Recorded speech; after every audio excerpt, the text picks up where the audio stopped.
Good evening. A new 11 plus test brought in to make the school selection system in Buckinghamshire fairer has done the opposite, according to some school governors, teachers and parents. Wealthier families employ tutors to get their children through the exam, but the new test introduced last year was supposed to counter the effects of coaching. The county's grammar schools have defended the new test and say it's just too soon to say how successful it's been. Catherine DaCosta reports. Hayden Abbey Primary's in a deprived part of Aylesbury. Typically, the school sees 10% or 4 pupils a year go on to grammar schools. The new 11 plus exam's supposed to make it fairer for less well-off children. So has it worked? I think all children should have equal opportunity, so whatever background they come from, whatever the home situation, whatever school they're in, they should all have an equal opportunity. And if by changing the test that makes that more equitable, that's what I would hope for all of the children, but that's whatever school they go to. Last year, the entry exam for grammar schools moved away from verbal reasoning to focus more on the national curriculum. It was designed to make it less likely wealthier children could be coached through it. We're actually seeing a worsening in terms of the numbers of children from ethnic minority families passing the test. We're seeing some schools where there are no children at all passing the test, and there has, in our view, been no improvement.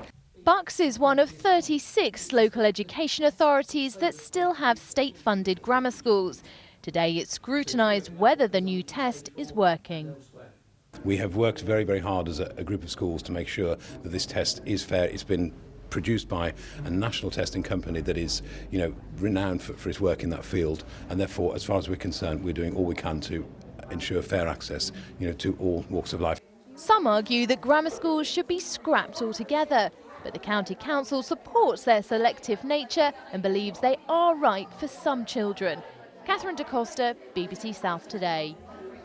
Police have launched an investigation into the sudden death of a boy in Farringdon.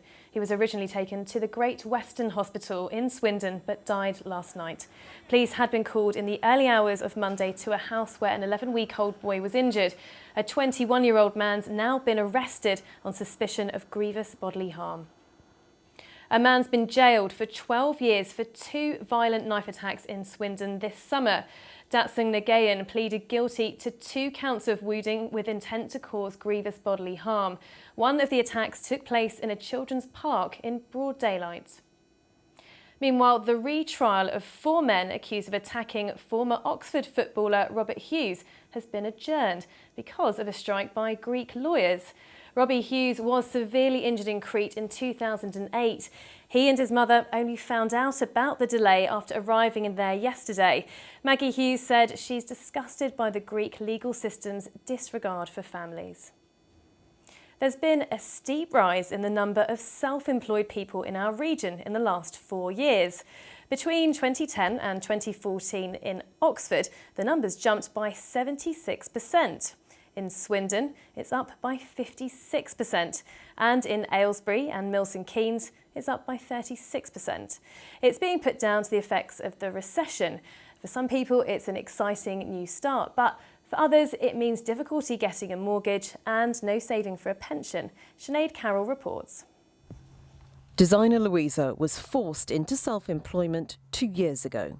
The company that I was working for was suffering in the recession, and they cut my hours, and I was given the choice to become self-employed. So I took that and started taking on my own clients to supplement the lack of income. The former director of the CBI spoke at a networking event for business owners in Oxford today. The number of people who are self-employed in the city has risen by 3/4 in the last 4 years. There are more older people setting up their own business, which is great to see at a time when you'd think they'd perhaps be, with a small c, a bit more conservative, a bit more frightened of it maybe. That's lovely to see. And young people as well. And will they all succeed? No. But, at the end of the day, Britain is blessed with a small business generation that wants to make it happen. Despite the irregularity of self-employment, Louisa says she's unlikely to go back to working for anyone else. She was recently nominated for a business award, and this way she can design her own future. Sinead Carroll, BBC South Today. A team of Oxfordshire scientists is hoping to be part of a mission to land a robotic probe on the moon. The Rutherford Appleton Laboratory in Harwell is asking members of the public to donate to the project. In return, their photos, texts, or even strands of hair will be sent into space. Tom Turrell has the story. Plans to travel into space in 2024. With the help of Oxfordshire scientists, Lunar Mission 1 aims to discover where the moon came from. For the first time, a drill will tunnel up to 100 metres below the surface to take samples. It's hoped the £500 million to pay for it will come from public donations. For £60, donors can place their own personal belongings into a time capsule, which will be buried on the moon. When the spacecraft takes off to the moon, it will carry digital memory that will include things like photographs, family histories, videos of their lives, of their family. And the reason for doing that is because it will be there for 1 billion years. Reliant upon funding from you and me, there are some who question whether the mission will ever get off the ground. So would you invest in it? Yes, I think so, because I think it's about exploring territories we've never been to before. I think it's a really good investment anyway that we're doing this, so I think the fact that you get something back from it is just an added bonus. I think it's pointless, probably. I don't know, I think it's just a waste of money. It seems, though, for scientists at Rutherford Appleton Laboratory in Harwell, if you don't reach for the moon, you'll never land amongst the stars. Tom Turrell, BBC South Today. That's it from us. Here's the weather. Hello, good evening. There will be a lot of low cloud, mist and fog through the early hours of the morning, but it will stay dry throughout much of the region. Where we do have the clear skies, mist and fog may form there as well, and temperatures will fall to around 6 or 7 Celsius. These are values in our towns and cities. It will be slightly cooler than that in the countryside. So a lot of low cloud, mist and fog first thing tomorrow. That will lift and we'll see some breaks in the cloud, but generally there's more cloud than there is sunshine, with temperatures in the sunny spells reaching a high of 8 or 9 Celsius, possibly up to 10 degrees in some spots.